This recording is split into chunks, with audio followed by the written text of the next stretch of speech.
G'day, Bomber fans. Well, the Crichton Award recently wrapped up. Who cares about that, though? That award, it means absolutely nothing. Essendon players, when they join the club, only really want one thing, and it's not Crichton medals, it's not Brownlows, it's not even premierships. It is, of course, the Everything Essendon Player of the Year award, and if they can't get that, maybe they get the Role Player of the Year award. So today we're going to go through the count. It'll be interesting. Will it be Merrett for the third year in a row? Will he get up and give a speech? Or is there a surprise in store? Let's go through it week by week. We kicked off our season in round one a bit late with that opening game postponement. We took on the Hawks and really gave it to them. In the end, we were too wasteful and they were too clinical. They got the 26-point win. The clear best on ground for both teams really was Jai Caldwell. He had 36 touches, 11 tackles and a goal, 6 votes as well. Zach Merrett was also great, maybe auditioning for his new club, 26 and 2. Xavier Dersma was really strong on the wing, kicking 2 goals, and the role players, Harry Jones got 1 for his work as that taller runner, and Jade Gresham, the super sub, was really impactful off the bench. Round 2 was a bit of a disaster.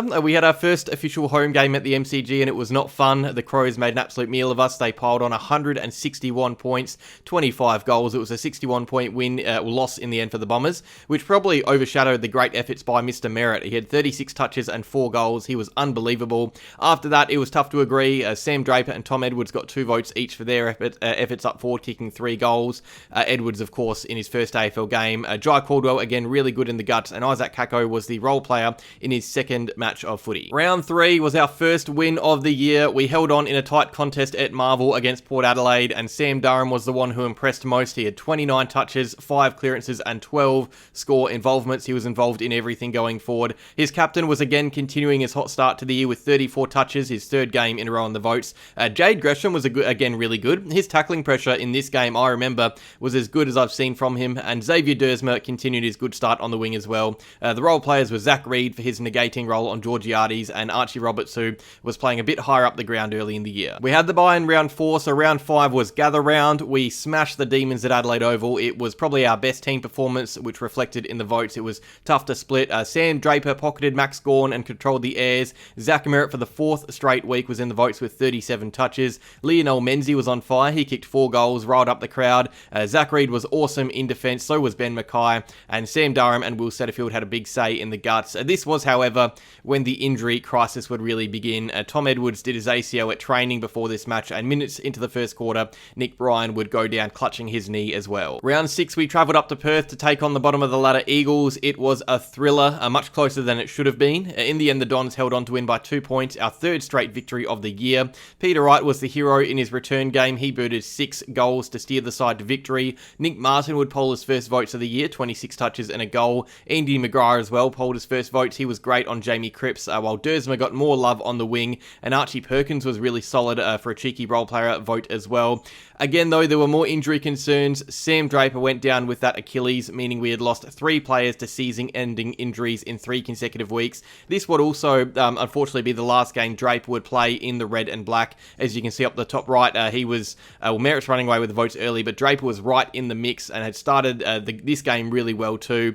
Maybe he would have been a contender if he had rounded out the year. He was awesome to start, but unfortunately, this was his last game for Essendon. Round 7, Anzac Day. It was a genuinely good game of footy until late. We had the lead halfway through the third, but the Pies went on a scoring spree, running out 41-point winners. Zach Reid was quite clearly our best. He had 9 intercepts and 7 marks in the wet. Sam Durham was great in the contest, 19 touches and 2 goals. Andy McGrath loves it. Does anyone love Anzac Day on Essendon more than Andy McGrath? He's always good. He pocketed Bobby Hill, while Nate Caddy got his 2 goals and 19 touches, and Todd Goldstein in his first game of the year were the role players. No season-ending injuries this week as well. That was the good news. It was another thriller in round 8. We had the Roos on the ropes early, but they would come back and challenge late, falling short by just 3 points in the end. We got the win, but we had more injuries in this game, really bad ones. Ridley did his hamstring. Jones had that gruesome ankle injury which kept him out for the rest of the year, and Jade Gresham came off with a groin. But thank God for Zach Merrett. Our skipper stood up and won us the game off his own back with 35 touches.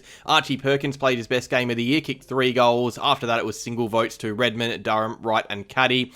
But yeah, rough game for us fans, and this was really when we started to panic about the injury crisis, and unfortunately it wouldn't get heaps better from here. Round 9 against Sydney was probably our best win for the year. We had that unreal second quarter where we piled on 6 goals, everything was going right. There was a late Sydney surge, but we did our work early to hold on, and Andy McGrath got the most votes. He had 35 touches. Zach Merrett again was great in the back line, and Nick Martin only got 3 votes for his 38 touch game.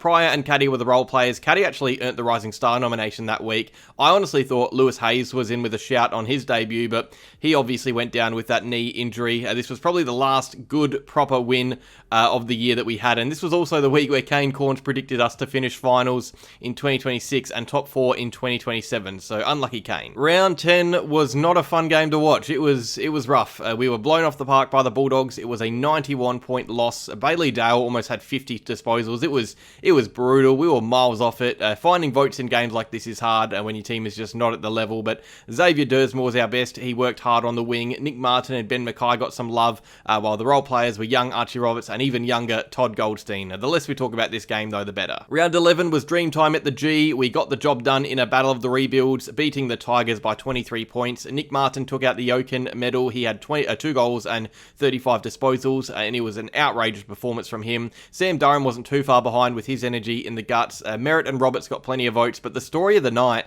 was Angus Clark, who on his AFL debut kicked 3 goals. Unfortunately, the vibe out of this game was not a good one, though, because we lost Carl Langford to his second quad injury of the year, and the luckless Zach Merrett went off with a hamstring, his last match of the season, a season which started with so much hope. And as you can see up the top right, he was 4th in the count when he went down. He was genuinely one of our best players on the park in his first 10 games. Round 12 against the Brisbane Lions. This was a spirited performance. It was almost a boil over. He had Nate Gaddy kicking goals over his head, the crowd going crazy. In the end, the Lions held out 3-goal winners. Jai Caldwell really likes the Gabba. He was our best. Nick Martin was also great with 29 and 2 goals. Caddy had his most impressive game to date, while Laverty and Wright got role player votes down either end of the field. That was roughly the halfway point of the year at that stage. So let's take a look at the top 10 and see how the votes were shaping up. So up the top of the count is Zach Merrett on 23 votes, only just ahead of Nick Martin, who was on absolute fire at this point of the year. Sam Durham and Jai Caldwell were doing bits in the guts. They're in podium contention. And then you've got the bad luck stories. Zach Merrett on 13, out for the year. Sam Draper down on 5, out for the year. The good luck story, though, is Xavier Dersma getting a clean run. He was 6th at this stage, having played every game of the year up until now. Back onto the count, we took on the Blues in a King's Birthday Eve thriller in round 13. This was actually when we'd lost all our key backs, so we were playing with Jane Laverty as our only key defender at this stage, and we did all right. We almost had this game won. We just lacked that clinicality, and Nick Martin got the votes. He was again unreal. Xavier Dersma again continued his fine work. Wright and Setterfield got some love too, but the big talking point here, Nick Martin up in first place on the tally, leading the Everything Essendon Player of the Year count, and Xavier Dersma back on the podium. Those two sandwiching Merrett. How good is it seeing Martin up there, though? Round 14, this was a stinker. The Cats absolutely demolished us. It was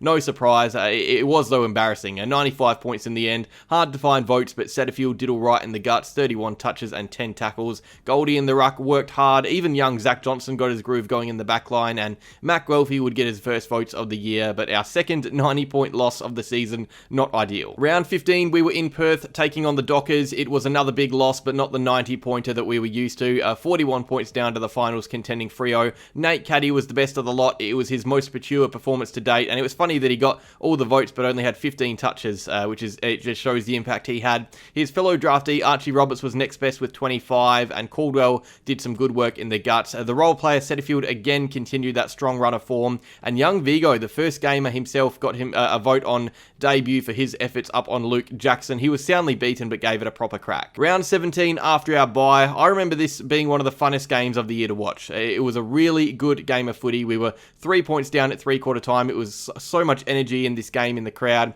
but the Suns would wake up after the quarter and end up winning the game by 41 points. Zach Merrett had a casual 40 touches and rose back up to first in the count. Sam Durham had a cheeky 27 and rose up to third in the count. Caddy was again in the votes with 3 goals. Archer May kicked 3 as well, and Setterfield for the 4th week in a row nabbed himself a vote. We forget he was playing some genuinely good footy at stages this year. After a really fun game the round before, round 18 was maybe one of the worst games of footy I've ever seen. It was horrific to watch for a few reasons. You had, 37 to 46 kind of tells you a lot, but also the injuries. He had that season-ending injury to Nick Martin, which was just brutal. Setterfield and his foot after, such good form. It's probably the least happy I've been watching a game of footy. Who even cares about the votes? Robert got a bunch, Ridley, Merrett, Kako, Dersma got some too, but I mean, let's do ourselves a favour and wipe this game from our memories. This was the lowest point of season 2025 for me. I know we had some big losses, but this was shocking. Round 19, the effort was better against the Giants, but by this stage of the year, we were really struggling with personnel. Jordan Ridley probably played his best game of the year. It was good to see him get back to form before the year ended. Peter Wright kicked 2 and rucked really well. Dersma, again, out on that wing was really strong, creeping up on that podium. Merrett extended that lead out. He's at 14 votes ahead of the next available player, and Blackiston earned his first votes in Essendon colours. But as you can see, around 19, Martin injured.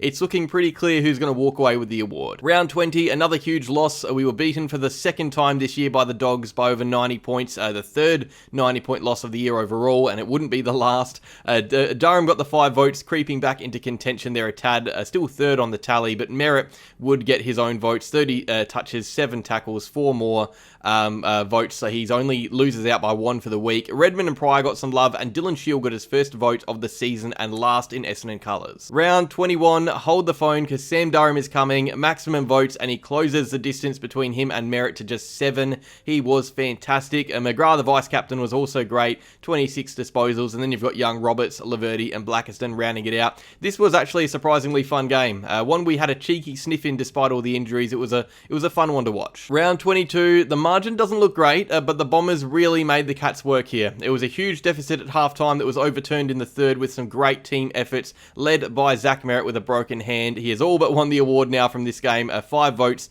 12 clear with 3 games left. Give him the medal now. Mick Mann was the story of the game though. He kicked 4 goals against the Cats, 4 goals, 4 votes. Archie Roberts was again getting himself some little votes. He had 33, the most on the ground. That's disposals, not votes. And Todd Goldstein would add 2 more role player votes to his collection to round out the year. Round 23 against the Saints, Merrett was out with that broken hand, and it meant Andy McGrath, in his only game as captain, stepped up to the plate and dominated. He was magnificent. 35 touches, 9 tackles, unbelievable out of the midfield. Mason Redmond was also really good. 36 disposals and 29 kicks. You've got Durham still keeping in touch with 2 more votes, 10 behind Merrett, and it was good to see Kyle Langford play good footy again. He had battled with injury but played well against the Saints. This was a great game of footy though. We only went down by 2 points, and if we remember, Mason Redmond had a shot on goal with seconds left that if it had sailed through would have sent the crowd absolutely crazy. Round 24, and here it is. It is fitting that in game 250 for Zach Merrett, he would seal his 3rd straight Everything Essendon Player of the Year award. He got 5 votes, meaning it was now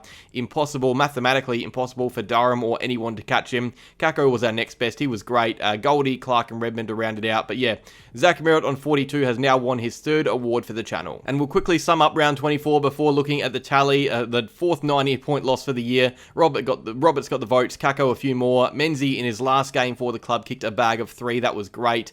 He was the role player. And Clark and the award winner Merrett rounded out the last votes of the season. But here is the tally. The top 20, and Zach Merrett take a bow. The 3rd straight win for him. He is the Everything Essendon Player of the Year winner on 48 votes. Sam Durham was 2nd on 32, while Nick Martin, despite injuring that knee and being in contention to win the award, still gets the bronze medal. Roberts and McGrath round out the top 5. Roberts 4th in just his 2nd season, and then Dersma, Caldwell, Reid, Kako, and Caddy round out the top 10. A very young top 10. Wright was 11th, Setterfield 12th. Ridley and Goldie got the same votes despite limited time on the park. Same with Redmond. And rounding out the top 20, you've got Draper, Perkins, Menzies, Mackay, and Angus Clark. But congratulations to Zach Merrett. We don't know if he's going to be at the club next year, but we got to celebrate the season he had. He was fantastic. And I'm recording this before the Crichton medal, but we know he would care more about this than that award anyway, and we're going to assume he wins the Crichton. This is the most prestigious award that an Essendon player can get, and he's the only player to have ever won it. The channel has been going for 3 years, and he's won it every single year since it started. Durham wasn't too far behind, and Nick Martin was a genuine chance to win it before the injury, maybe Reid too, but congrats to Merrett. And the role player of the year, it is Old Gold. In his last year for Essendon, Todd Goldstein gets the most role player votes with 7, ahead of Setterfield and Kako on the podium. Old Gold, it's deserved. He was great for us when we needed him most. He was a role player, 70 years old and being forced to play almost every game after Bryan and Draper got injured. He battled so hard, and if it wasn't for him, the year would have been a lot worse. So congratulations to Old Gold on winning the Role Player of the Year award. And I don't know about you guys, I feel like he's done enough this year for me to earn a new name change for this. And I think from now on, the Role Player Award should be titled the Old Gold Role Player of the Year. So in 2026 going forward, the best role player will be honoured on the Old Gold Honours board. But that is that. Cheers, everybody. Thank you for leaving your votes in each week. It was definitely harder with some of the losses we had. It wouldn't have been as fun for me to do this on my own, so thank you for the votes. It was not a great year in terms of result, but there were some great performances in there. Get ready again in 2026. If you've got any ideas for other awards, let me know in the comments below. But that is all. Cheers for watching, Bomber fans. Like if you enjoyed, subscribe if you're new, and as always, go Bombers.